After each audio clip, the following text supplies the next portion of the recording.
Je sais, ma chérie, je me rappelle.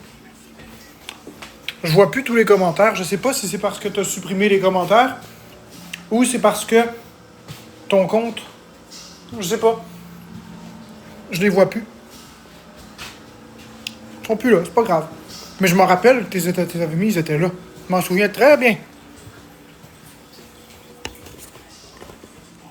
Très, très bien.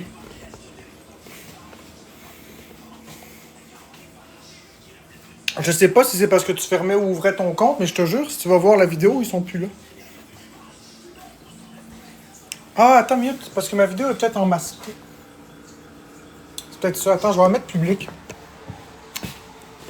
Attends. Ouais, je sais, mon amour.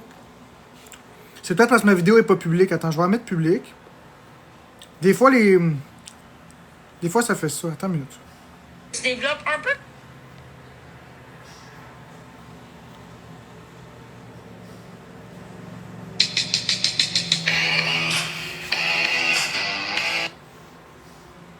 Bon, vidéo barrée. On va redescendre. Ouais, je sais, ma chérie. Je sais que tu mets des commentaires tout le temps.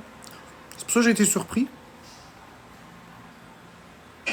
Je suis autiste Asperger et fier de l'être. Fait que tous ceux qui ont dit que j'ai trafiqué le papier, c'était faux. Vous me devez des excuses. Voici les pages. Je ne vais pas tout vous mettre le dossier médical au complet. Il y a plusieurs pages. Voici les pages pertinentes. Bye, haters. C'est Amazon.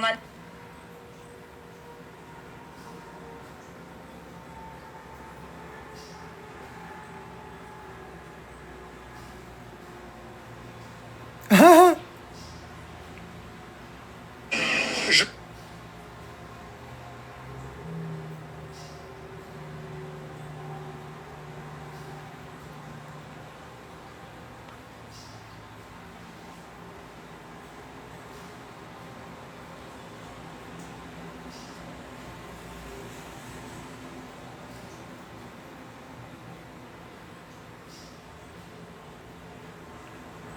Non, j'y vois plus.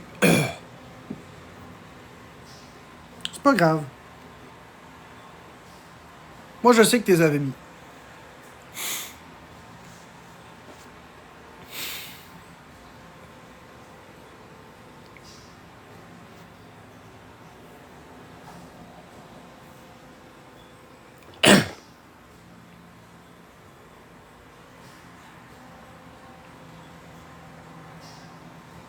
Filmé.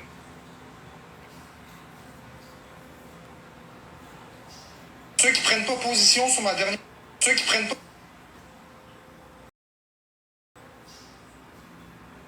Pas grave.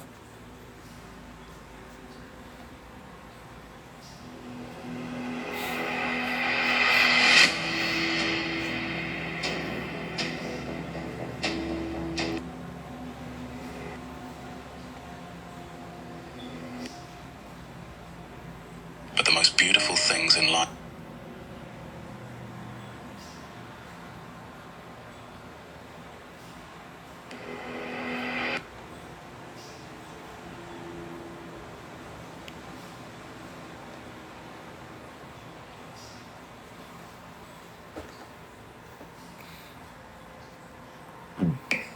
OK? Florent?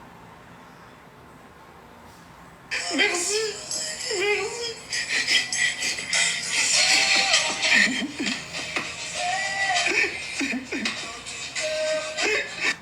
Ouais, ça, c'est mignon, puis c'est troublant de revoir ça.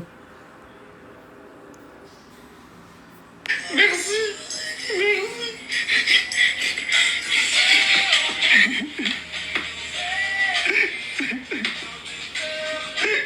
Merci. Merci, Steve. Merci, reste un ami.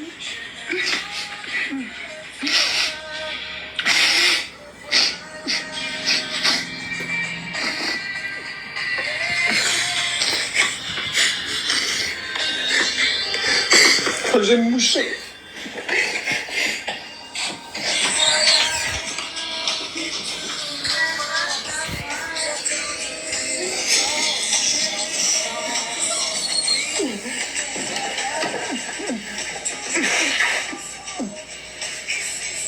Merci, merci.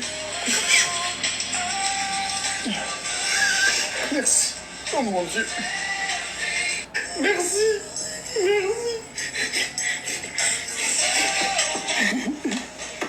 Ouais, c'est un peu troublant de revoir ça. On est des machines. Et recherchons l'équilibre. Le but de chaque être humain sur la planète, c'est de se sentir aimé, accepté, être bien. Juste être bien. Il y a plusieurs façons d'être bien. Une des façons d'être bien, c'est par exemple d'être avec les gens qu'on aime. Une des façons d'être bien, c'est de s'entourer de personnes qui nous apprécient, de faire des activités qu'on aime. Prendre soin de soi, que ce soit psychologiquement, physiquement, mentalement. Prendre soin de son langage, prendre soin de son aura, de sa conscience. Il y a plusieurs façons de prendre soin de soi et d'être heureux. Le bonheur dans la vie, ça se trouve dans les plus petites choses. C'est pas nécessairement les grandes choses. Il y en a qui trouvent leur bonheur au travers des relations. Il y en a qui trouvent leur bonheur à travers du matériel. Au final, on ne peut pas juger vraiment qu'est-ce qui fait qu'une personne est heureuse. L'important qu'on doit comprendre, c'est qu'on a tous un objectif unique, c'est-à-dire être bien. Malheureusement, ou heureusement, la vie est remplie d'épreuves, d'obstacles, de malheurs, de malchance. Et on a plusieurs choix dans notre vie. On peut choisir de regarder l'épreuve et de s'abattre. On peut regarder l'épreuve et apprendre. Ou on peut regarder l'épreuve et la transcender et se renforcer. Ça peut être des épreuves de toute nature. Ça peut être des épreuves psychologiques, ça peut être des épreuves physiques, ça peut être des épreuves... Il y en a une infinité. Ça peut être des maladies. Mais tous les humains, on cherche à avoir des relations personnelles et interpersonnelles intimes, positives. On cherche à être compris. On cherche à se faire accepter.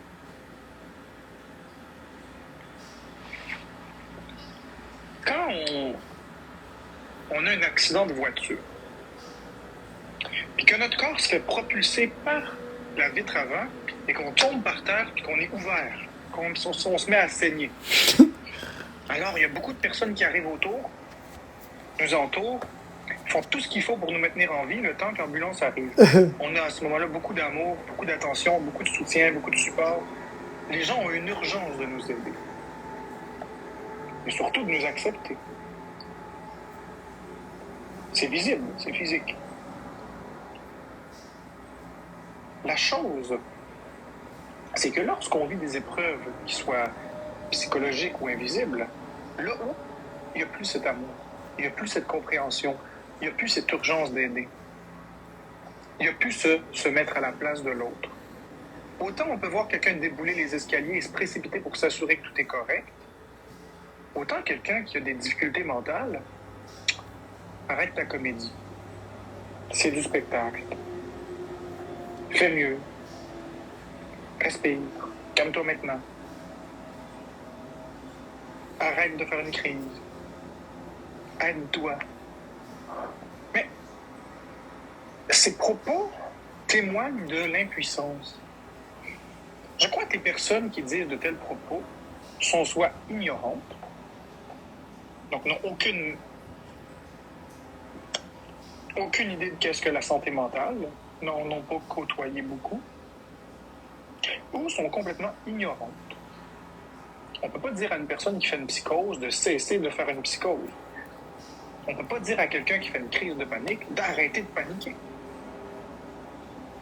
On ne peut pas dire à quelqu'un d'autiste de cesser d'être autiste. De la même façon qu'on ne peut pas demander à quelqu'un en rupture amoureuse de cesser de penser à la personne qu'elle aime. Je crois qu'il y a beaucoup d'éducation à faire sur la bienveillance par rapport aux épreuves non visibles. Et un autre sujet tabou qui est par rapport aux épreuves non visibles, c'est la façon que la personne qui les vit le perçoit, le dégage, le ressent, le vit. Il y a beaucoup de gens qui disent « Ah, mais tu n'as pas l'air autiste. Ah, mais tu n'as pas l'air en panique. Ah, tu vis une épreuve, mais ça paraît pas. Ça paraît pas. T'as de l'air fort, t'as de l'air... » Tu sais, quelqu'un qui fait 6 pieds 7, qui est large de même, puis qui est motivé dans la vie, puis il pleure jamais. Est-ce qu'on peut se douter qu'il vient de perdre sa mère? Est-ce qu'on peut se douter qu'il est en train de faire une crise de panique? Ou même une psychose? Tant qu'on ne voit pas d'irrégularité, la réponse doit être non. Mais lorsqu'irrégularité il y aura, la réponse sera « cesse de chercher l'attention. Aide-toi. » La vie n'est pas facile pour personne, t'inquiète-toi toi aussi. Moi aussi, j'ai mes épreuves. Et tout de suite, ce manque d'amour. Mais le manque d'amour, de façon publique, c'est très préjudiciable. Déjà, si on va à l'hôpital, par exemple, je donne une idée. Je m'en vais à l'hôpital chercher des soins. OK, il y a 3... OK, on va le prendre comme ça. Si tu vas dans un centre d'achat et que tu te mets à pleurer parce que tu vis quelque chose, parce que tu as une crise de panique, que ça se voit pas, alors ce qui va arriver, les personnes vont penser que vous faites un spectacle. Mais est-ce que vous vous préoccupez vraiment de ce que les gens disent ou pensent? Je pense pas. C'est certain qu'on veut tous une belle image. On n'aime pas se faire voir dans des états de détresse ou des choses... On n'aime pas ouvrir notre vulnérabilité en général. Surtout pas en public. Mais, au final, l'opinion des gens, on s'en fout. Quand vous rentrez chez vous, vous êtes bien, vous êtes avec votre famille. Il y a un deuxième type de personnes. Les personnes en relation d'aide. Par exemple, vous faites une crise de panique, vous appelez le 911, l'ambulance arrive, vous allez à l'hôpital. Et à l'hôpital, ils vous jugent. Ils vont vous dire « Arrête de faire ton spectacle, c'est tout dans ta tête, il n'y a rien de vrai là-dedans, respire la titre. » À ce moment-là, vous allez le subir beaucoup plus gravement. Beaucoup plus, ça va vous rentrer dedans beaucoup plus que si c'était du public. Parce que le public est non formé. Le public, c'est monsieur, madame, tout le monde. Vous crissez d'eux autres, ils se crissent de vous. C'est du monde qui ne connaissent rien, en fait. Par contre, à l'hôpital, on est en droit de s'attendre à avoir des soins, des services et pas de jugement. Et lorsque le système de la santé n'arrive même pas à vous comprendre, cette détresse que vous ressentez est beaucoup plus importante qu'un inconnu. Mais un troisième cas de figure. Croyez-moi, est-ce que vous me croyez si je vous dis qu'il y a un cas de figure encore pire que des professionnels de la santé qui vous écoutent pas? Voulez-vous savoir qu'est-ce qui est encore plus blessant? Vos proches, votre famille, vos amis, toutes les personnes qui sont en relation intime avec vous, ces personnes qui sont supposées vous connaître, supposées vous aimer inconditionnellement, supposées vous supporter. Ils ne sont peut-être pas des spécialistes de la santé, mais c'est littéralement des personnes dans votre intimité. Et recevoir de tels arguments de la part de personnes dans votre intimité, c'est 1 million de fois plus destructeur que quelqu'un dans une relation d'aide. Parce que quelqu'un qui est proche de vous, que ce soit un ami ou de la famille, est automatiquement en relation d'aide et en relation intime. Donc, lorsque vous ouvrez votre vulnérabilité à quelqu'un d'aussi près, quelqu'un vous avez confiance, et que cette personne vous sert une remarque comme « Sois-moi autiste, respire par le nez, tu m'emmerdes avec ton spectacle », ceci est très destructeur. Alors, les personnes me disent « Marc-André, comment est-ce que tu fais, toi, pour à tous les jours subir toute cette intimidation, toute cette stigmatisation, parce que j'ai vécu de la stigmatisation depuis que je suis né, de façon très marquée dans le réseau de la santé, de façon très marquée de mes proches, de façon très, très, très marquée de la population en général. Et pourtant, je suis encore debout à faire un live ici. Quels sont mes trucs? Quelles sont mes astuces? Qu'est-ce que je peux dire aux personnes victimes d'autant de stigmatisation, d'autant de jugements gratuits, voire de méchanceté? Comprenez une chose. la majorité de la population, la très vaste majorité de la population, n'ont aucune connaissance sur les santé mentales. Tout le monde va vivre un épisode d'anxiété au cours de sa vie. Mais tout le monde ne développera pas un trouble d'anxiété généralisé. Tout le monde va faire au moins une crise de panique dans sa vie. Mais tout le monde ne développera pas un trouble de panique. Tout le monde peut être dans la lune de temps en temps. Tout le monde peut se mettre en retrait de temps en temps. Mais ne seront pas autistes pour autant. Vous comprenez ce que je veux dire? Tout le monde va vivre un deuil dans sa vie. Tout le monde ne seront pas en dépression, cependant. La très vaste majorité de la population, même s'il y a beaucoup de cas de santé mentale dans la population, la très grande majorité de la population n'a pas de problématique de santé mentale. N'ont pas de problématique au niveau du jugement. Donc, manque de beaucoup d'empathie, manque de beaucoup de reconnaissance, de compréhension. C'est la première chose qu'on doit garder en tête. C'est que la méchanceté que ces gens ont envers nous n'est pas due à des personnes nécessairement méchantes. C'est dû à de l'incompréhension. Lorsqu'on ne comprend pas quelque chose, c'est beaucoup plus simple de se rassurer en radotant des choses qu'on pense vraies, même si c'est pas vrai. C'est beaucoup plus quelqu'un qui n'est pas en dépression, quelqu'un qui est normal. C'est quelqu'un qui se lève, c'est quelqu'un qui va travailler, c'est quelqu'un qui a une vie épanouie, une vie équilibrée, c'est quelqu'un qui a éventuellement une famille. C'est quelqu'un qui travaille dur pour gagner son argent et mettre du pain sur la table.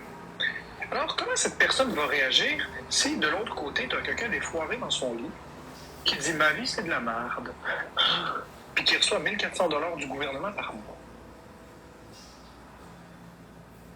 Alors que lui se lève tous les matins et il va travailler. Lui, la personne équilibrée, qui n'a pas de problème de santé mentale, va relever une injustice. La personne va dire « Moi aussi, j'aimerais avoir un chèque à rien faire. Moi aussi, j'aimerais ça avoir tout mon temps pour moi. » C'est parce que les personnes, lorsqu'ils se comparent, regardent les avantages, mais pas les désavantages. Tout le monde le veut, 1400 $ sans aller travailler de plus par mois. Mais personne ne veut les problèmes. Tout le monde le veut, l'avantage.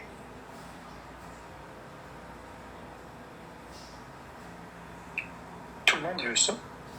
Tout le monde veut se stationner le plus près possible de l'entrée lors de magasinage dans des commerces. Mais personne ne veut l'handicap qui vient avec, par exemple. Mais les handicapés, c'est des profiteurs parce qu'ils se stationnent juste à côté. Mais moi, je veux la place, moi aussi, mais je veux pas le handicap. Même principe. Ah, ceux qui sont sur le BS, des hosties de profiteurs. Des hosties de profiteurs, ceux qui sont en dépression, des calices de paresseux qui ont le cordon du cœur qui traîne dans la marde.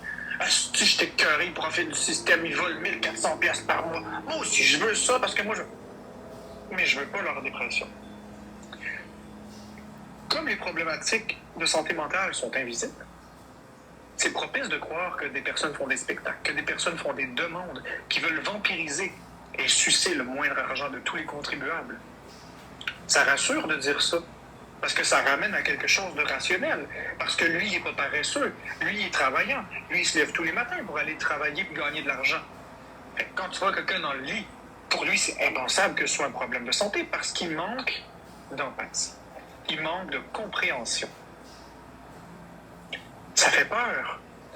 Jusqu'à il y a 50 ou 60 ans, on pensait encore que la dépression, c'était de la paresse. Si on recule de plusieurs siècles en arrière, on pensait que la schizophrénie, c'était des cas de possession.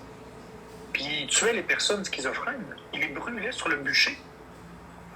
Alors que c'est qu'un déséquilibre au niveau du cerveau. La science, là, la santé, c'est une science qui évolue. On en apprend à tous les jours sur les neurosciences. On apprend tous les jours quelque chose de nouveau sur le cerveau. Merci, Isa. On apprend tous les jours comment fonctionnent les synapses, comment fonctionne l'hémisphère gauche, l'hémisphère droit du cerveau, comment la dopamine agit sur les neurones, comment ça excite les neurones, comment l'adrénaline, la fatigue, le stress ont un impact sur la façon que le cerveau fonctionne. Mais c'est donc bien intéressant. Les substances comme les drogues ou les alcools. On est des machines. Mais c'est donc bien intéressant de m'entendre parler. Moi, je le vois pas comme ça, là. Quand je fais mes monologues, moi, je parle. Mais c'est intéressant. Vous êtes pas d'accord? C'est intéressant, on maudit. Je m'exprime bien. C'est valide, qu'est-ce que j'explique, c'est vrai. Je suis 100% d'accord avec ce que j'ai dit. Mais quoi, Catherine? Il faut savoir dire quand quelqu'un dit la vérité. C'est ça que vous écoutez depuis 2 ans, mon Dieu.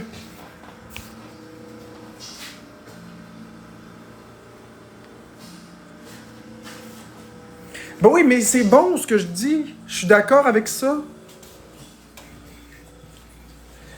C'est une de mes forces, la communication. Mais tout ce que j'ai dit dans cette vidéo, c'est vrai. C'est un live que j'ai fait. C'est quelqu'un qui a pris un extrait de mon live et qui l'a publié quelque part. C'est pas pour rien qu'on aime autant tes monologues. Vous êtes suspendu à mes lèvres. Ah! Bon matin, Luc.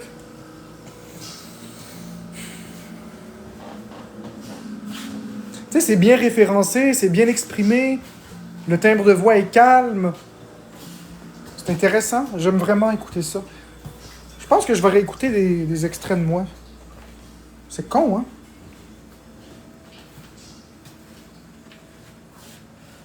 Tu sais, le soir en m'endormant. Merci, Luc Leblanc. Non, c'est vraiment bien. Oui. Je vais commencer à les écouter, mes monologues, ici. C'est de ça que le monde sont jaloux. De cette aisance de s'exprimer. Lorsque nous ne sommes pas capables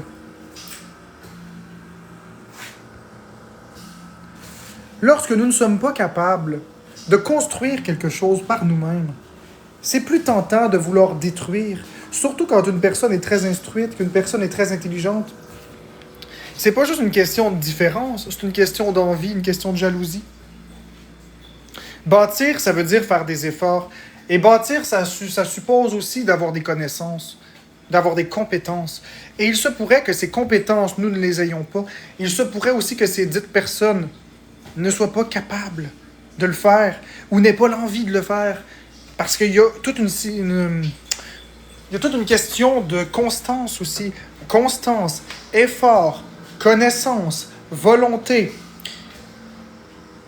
Et quand on voit une personne s'exprimer bien alors que nous n'arrivons pas à nous exprimer correctement, vous savez, il y a toutes des personnes, on connaît tous des personnes qui refoulent leurs propres pensées, des personnes qui ne sont pas capables de mettre en mots et de verbaliser leurs émotions, ou de s'assumer, ou d'être capable de dire tout haut ce qu'ils pensent tout bas, parce qu'elles ont peur du jugement et de qu'est-ce qu'autrui va faire. Bien, lorsqu'on voit une personne aussi à l'aise, qui exprime avec autant d'aisance, de vocabulaire riche, ses émotions, ses pensées, ses convictions, ça fait peur. Alors naturellement, la chose qu'on a envie de faire, c'est certain que c'est pas de féliciter, c'est de détruire. Parce qu'en détruisant cette personne, on a l'impression de la ramener à notre niveau. On a l'impression de couper l'herbe. On a l'impression de refaire un équilibre. Mais c'est pas ça qu'on fait en faisant ça.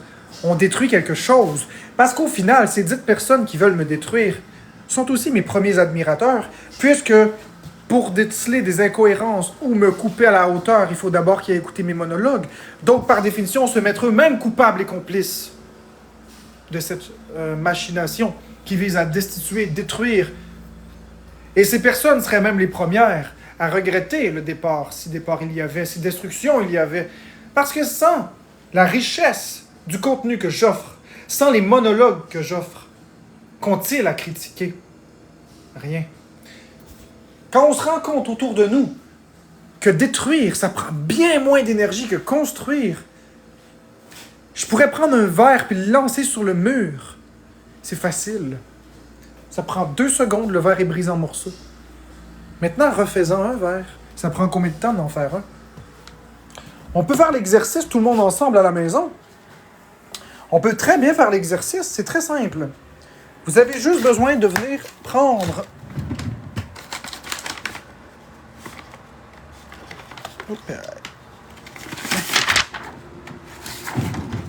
Regardez-moi bien. Vous prenez une feuille de papier. simple feuille de papier comme celle-ci, bien ordinaire. Vous la déchirez.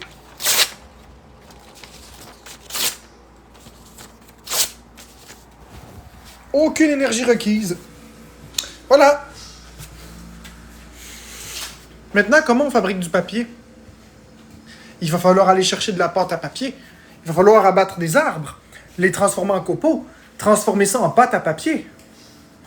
Avoir besoin de beaucoup d'énergie, beaucoup d'électricité, beaucoup d'agents blanchiment pour faire une feuille, des machines. Puis finalement le transporter. Même si on considère que la page est déjà faite et qu'on la met dans le bac à recyclage, combien d'énergie ça prend? Combien de temps ça prend à créer la feuille? Ça vient de me prendre juste 2 secondes de la déchirer pourtant. Et elle ne redeviendra plus jamais ce qu'elle était. Je pourrais évidemment coller tous les morceaux avec du scotch tape, mais on verrait encore tous les dommages qui ont été causés. Et si c'était la dernière feuille du monde et que j'avais vraiment besoin d'écrire quelque chose sur la feuille, je serais bien embêté qu'elle soit déchirée en petits morceaux, n'est-ce pas? Je serais le premier à me plaindre. Et c'est un petit peu la même chose que les gens qui critiquent. Toujours de la critique, toujours des reproches. Jamais de belles paroles. Mais à partir du moment où la personne disparaît, c'est là qu'on voit la valeur de la personne. Mais il est trop tard souvent. C'est là le paradoxe des gens qui meurent. C'est exactement le même principe. Les gens critiquent les personnes. « Ah, c'est un trou de cul, c'est un profiteur, c'est un fraudeur. » Et whoop! Quand la personne décède, tout d'un coup, là, c'était l'ange parfait. C'était une bonne personne. Parce que les gens ne sont pas capables d'accepter que des personnes ont des qualités qu'ils n'ont pas. Des compétences qu'ils n'ont pas. Bref, je ne vais pas repartir dans un long monologue qui s'éternise. Je pourrais, j'ai beaucoup d'inspiration, mais je vais m'arrêter là. Mais on voit que c'est clairement de la jalousie, on voit que c'est clairement de l'envie, on voit clairement un jeune homme qui s'exprime très bien. Puis je parle de moi, là. J'ai aucune problématique d'exprimer mes idées, j'ai de la suite dans les idées.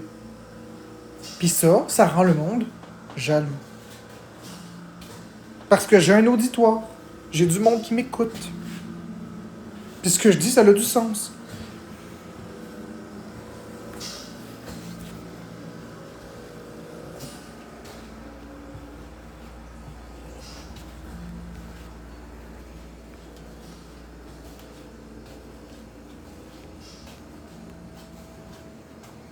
Ah, les insultes. Les insultes qui sont l'absence d'arguments. Donner des arguments plutôt que d'insulter. Insulter, c'est pas un argument. C'est justement quand on a peur. Insulter, c'est quand t'es à bout d'arguments. Oui, je sais, mais la Bible d'amour, quand on est rendu à insulter, c'est qu'on est à bout d'arguments. C'est qu'on n'a rien à dire. C'est que concrètement, ils sont d'accord avec ce que je dis. Ils sont d'accord avec ce que je dis, mais ils veulent trouver une façon de me détruire. Alors, puisqu'ils ne peuvent pas contre-argumenter parce que je dis c'est logique et sensé, c'est beaucoup plus facile d'essayer de me faire pogner les nerfs pour me décrédibiliser. Mais là, à partir de là, c'est à moi de réagir correctement. C'est là où avant, j'avais de la misère, puis je tombais dans le panneau. Et c'est là qu'aujourd'hui, je vais vraiment travailler fort. Parce que si je pogne les nerfs, puis que je me fâche, je perds toute crédibilité. J'en ai perdu assez de la crédibilité.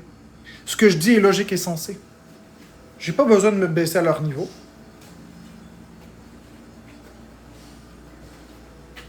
J'ai pas besoin de me baisser à leur niveau.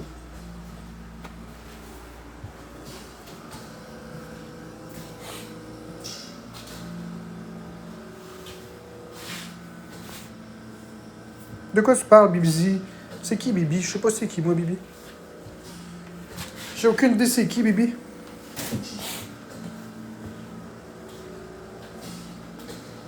Je sais pas c'est qui. Bibi, même si tu me dis 100 fois, je sais pas c'est qui, je ne connais pas cette personne. Moi, te nommer le nom d'un chanteur que tu connais pas, puis ben oui, tu sais c'est qui, tu sais c'est qui, mais oui, tu sais c'est qui. Bon. Mais tu sais pas c'est qui. Je sais pas c'est qui.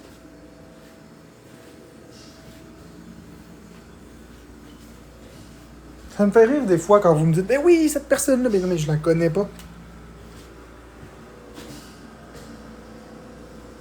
Ça fait 2 semaines que c'est dégueu ce que les gens disent et inventent.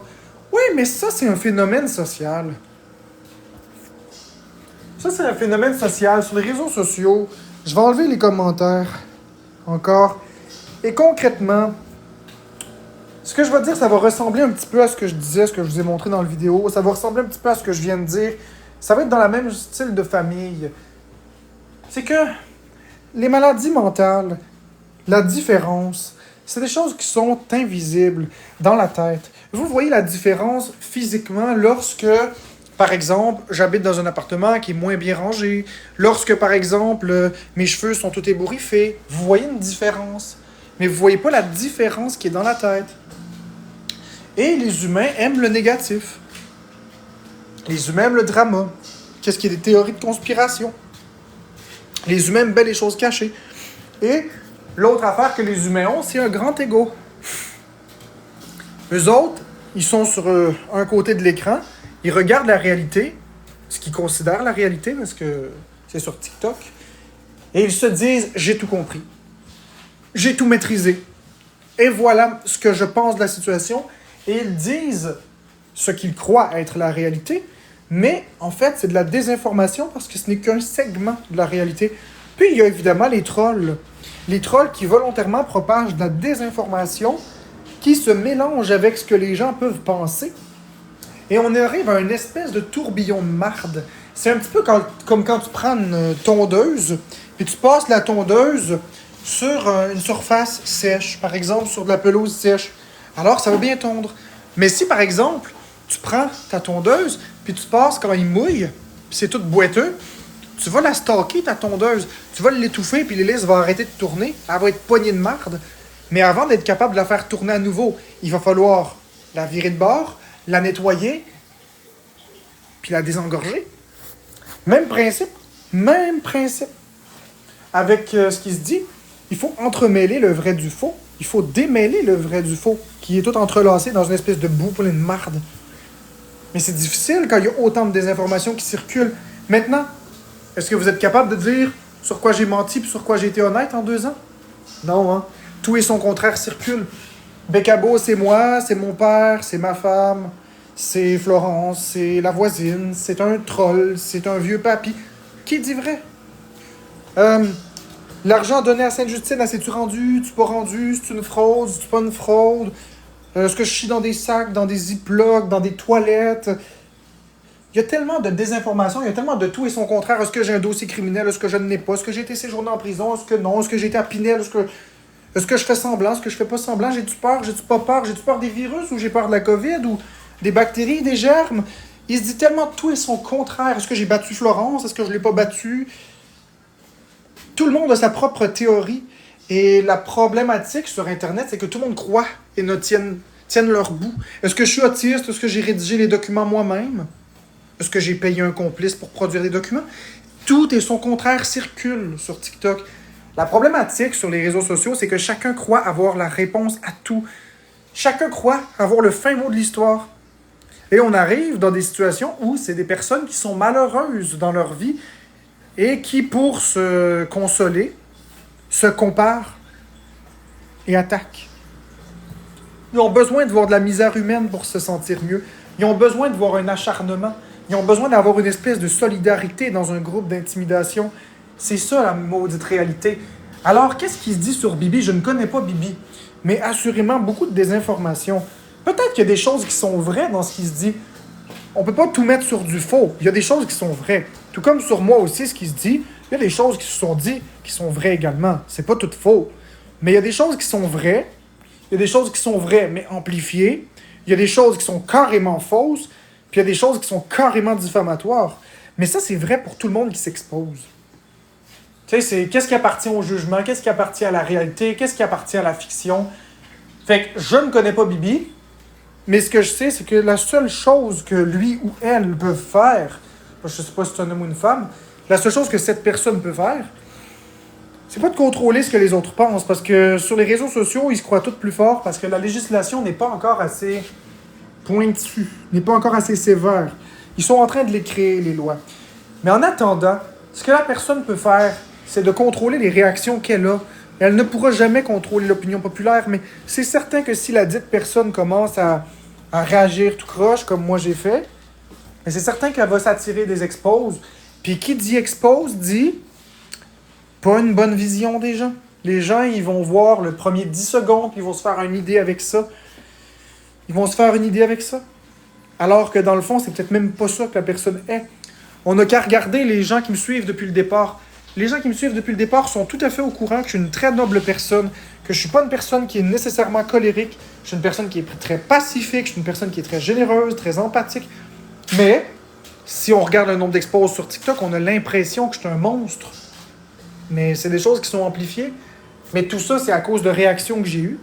Si j'avais laissé passer, là, peut-être que l'opinion aurait été différente des gens. Parce que les gens qui sont dans mon live depuis le début savent très bien que c'est une minorité du temps que je suis comme ça. Depuis ce matin, est-ce que j'ai crié? Non. Hier, est-ce que j'ai crié? Non. Avant-hier, est-ce que j'ai crié? Non. Avant-hier, est-ce que j'ai crié? Non. Ça fait une semaine que j'ai pas pété de coche. Puis que je suis très adéquat, que je prends tous les moyens. Puis il y a même eu un moment où ça faisait 2 mois que j'avais eu cette attitude-là. 2 mois. Puis je fais des lives qui sont des 10, 15, 18 heures par jour. Alors, comment se fait-il qu'il n'y a pas plus de moments, plus de durabilité? Comment ça se fait que les exposes qu'ils ont, qui sont problématiques? Posez-vous la question, comment ça se fait que l'expose problématique dure juste 2 minutes, 5 minutes? C'est pas énorme, 5 minutes sur un live de 18 heures. Faites le calcul en termes de pourcentage. C'est combien de pourcents du live qui est inadéquat si on prend 5 minutes? C'est long, 5 minutes, là, à quelqu'un qui rit et qui dit de la merde. Si on prend... On va demander à ChatGPT juste pour le fun.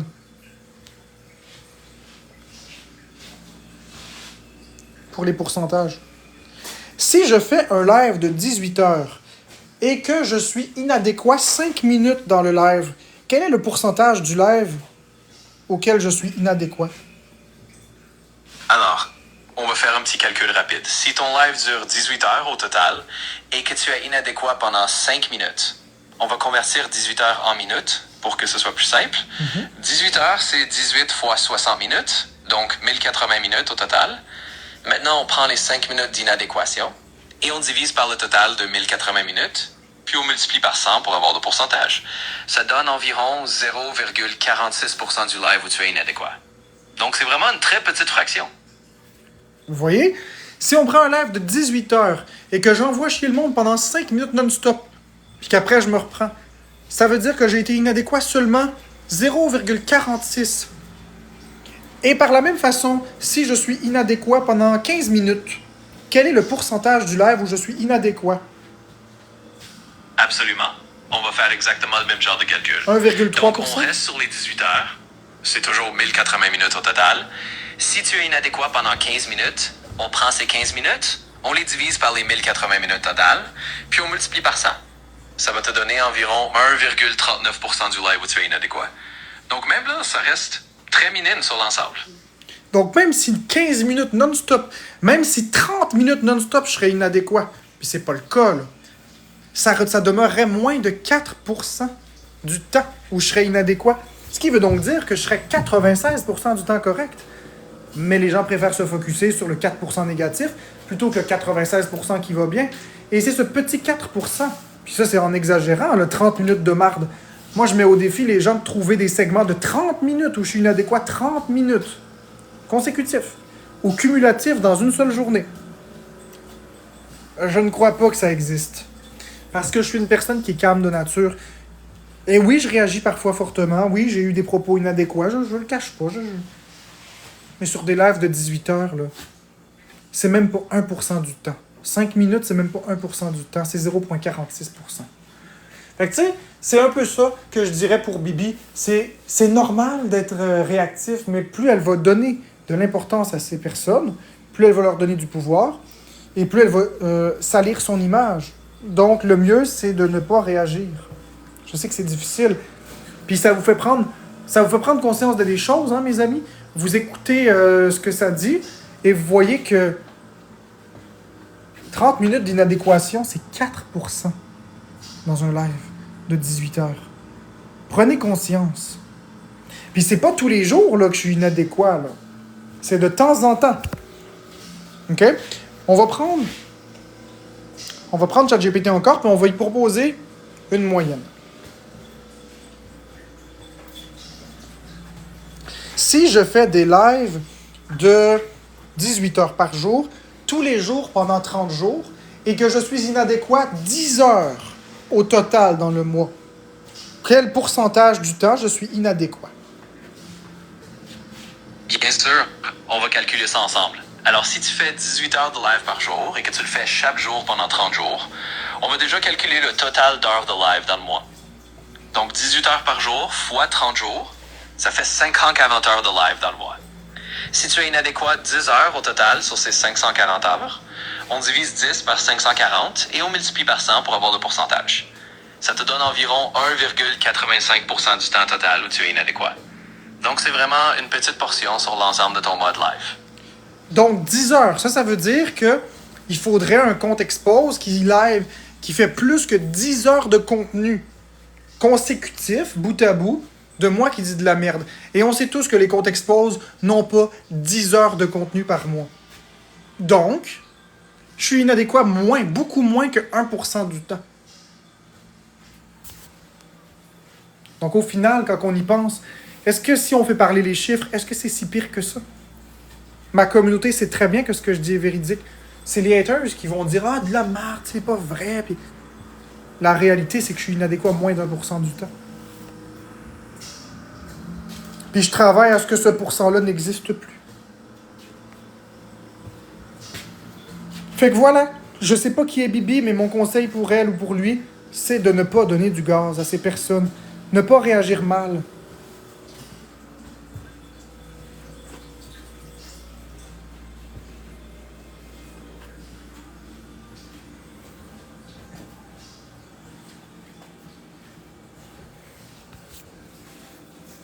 Quand on y va avec les mathématiques, tout devient plus clair. Il faut garder en tête que je suis sous une pression extrême, moi, là. Puis malgré la pression extrême, je reste inadéquat moins de 2% du temps. 4% si on y va avec 30 minutes. Mais moins de 10 heures par live, au total, moins de 2%. Ça me dérange pas, EMJTE. C'est pas parce que les gens disent quelque chose que c'est la vérité. La preuve, je viens de te le montrer avec des statistiques. Tu vois que c'est pas si dramatique que ça. Les gens en rajoutent parce qu'ils veulent du drama. Mais la réalité, les statistiques le disent. Bobby, c'est un gars d'amour. Je sais pas c'est qui Bobby. On parle de Bibi, là, tu me parles de Bobby. OK. Là, je comprends plus, là. Vous me parlez de 5 personnes. Bibi. Écoute, Annabelle, c'est facile de juger. Viens prendre ma place. Il s'appelle Benoît, cool. Viens prendre ma place une journée, puis on verra. Mais je suis sûr que si je te mets en live à longueur de journée, tu vas être inadéquat plus qu'1% du temps. J'en suis convaincu.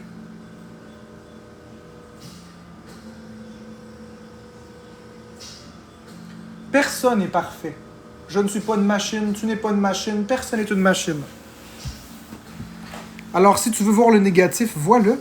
Mais moi, je préfère me focusser sur ce qui va bien.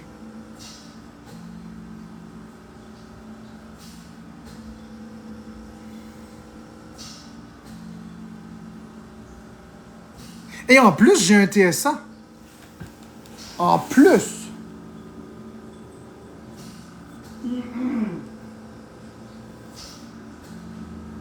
Ben oui, je laisse... je suis positif, Sunshine Beck. Bon, tiens. On va te régler ça, cœur brisé.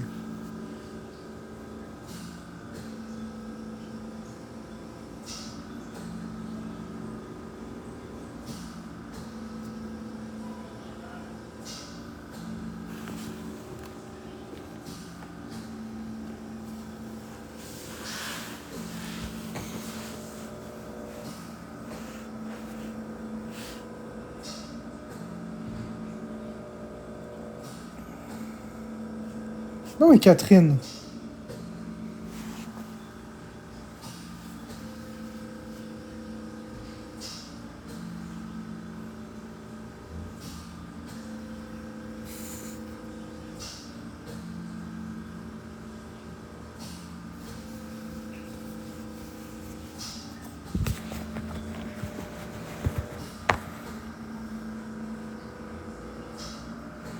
Ben oui, il est parti à rire. Mon père, il a vécu beaucoup de choses.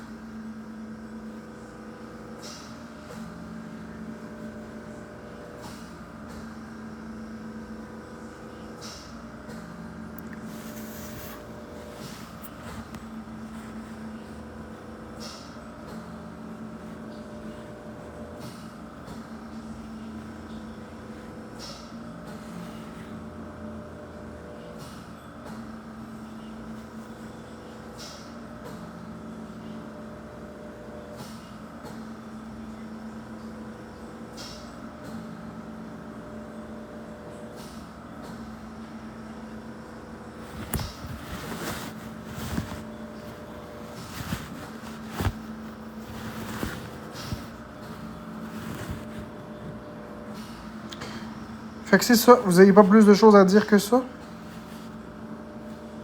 On est comme 230 puis personne parle.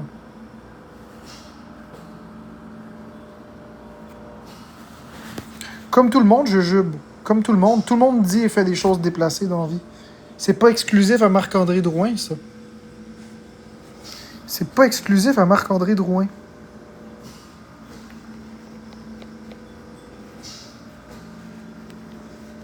L'affaire, c'est que moi, j'accepte de montrer mon imperfection. Contrairement à tous ces abonnés qui sont en bas, qui font tout comme s'ils sont parfaits. Moi, je suis imparfait et fier de l'être. Si vous croyez être parfait, ben ça vous regarde, mais vous ne l'êtes pas. Vous feriez pas mieux devant une caméra, croyez-moi. On est tous au même niveau. Moi, je prends le courage de me montrer tel que je suis. Exactement, Max Starkey.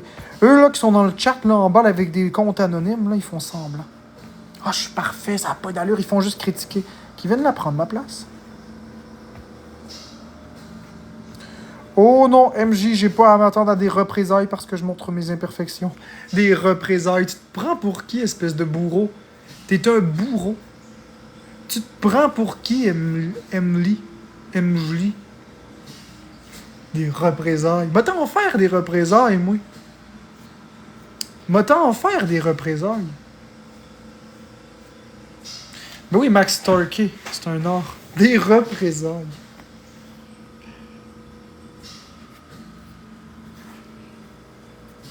À Place Versailles, on voit Éric Salvaille tout en recevant des représailles et manger beaucoup de volailles. Mais non, mais j'ai pas d'affaire à avoir des représailles. C'est vous qui êtes problématique. Des représailles. Hey, toi, c'est grave. Moi, j'ai pas toujours été d'accord, mais je vais jamais m'acharner sur toi comme certains. Ben, c'est ça. Ben, c'est exactement ça, jujube. Toi, t'es équilibré. Exactement, la nonne des représailles de quoi? On est tous imparfaits. Vous êtes pas mieux que moi. Vous pensez mieux que moi. Vous êtes pas mieux que moi. Vous êtes ni mieux ni pire. Vous êtes comme moi. On est tous identiques, c'est-à-dire imparfaits. Fait que qui c'est qui a le droit de me jeter des représailles? Personne. Des représailles. Eh, pas pire, ça. Tu m'as fait rire, au moins. MJ. Tu m'as fait rire. Des représailles. Des représailles. J'ai rien fait de criminel, là. Des représailles. Ben, c'est bien, jujube. Exact, Cindy.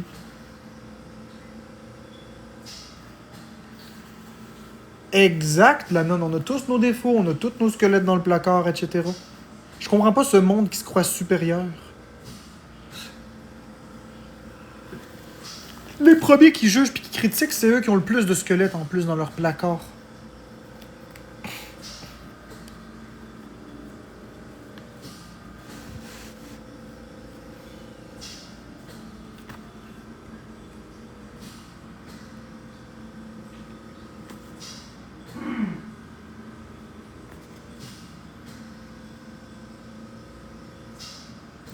J'ai vraiment aimé te rencontrer, t'es une très bonne personne. Merci, Catherine. C'est exactement ça. Tout le monde qui me rencontre en vrai dit ça, Catherine. Tout le monde. Mais merci beaucoup. C'est très, très partagé comme sentiment. Moi aussi, j'ai aimé te parler. Moi aussi, j'ai aimé te rencontrer. Je t'aime aussi en tant que personne.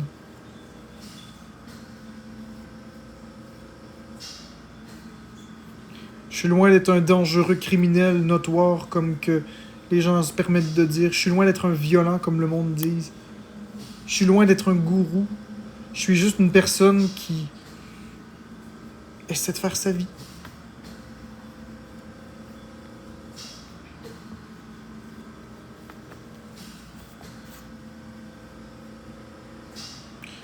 Ah oui, t'as beaucoup plus d'énergie que moi. Mais ça, Catherine, c'est à cause que je mange pas assez. Mais ça peut se replacer avec le temps.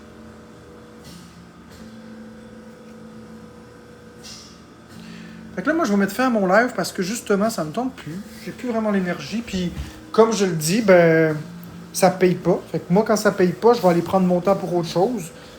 Si un jour l'argent revient, ben, je reviendrai plus. Mais là, entre-temps, j'ai besoin de raccourcir puis de penser à moi. Donc, je vous souhaite à tous une très bonne journée. Je reviendrai pas avant ce soir.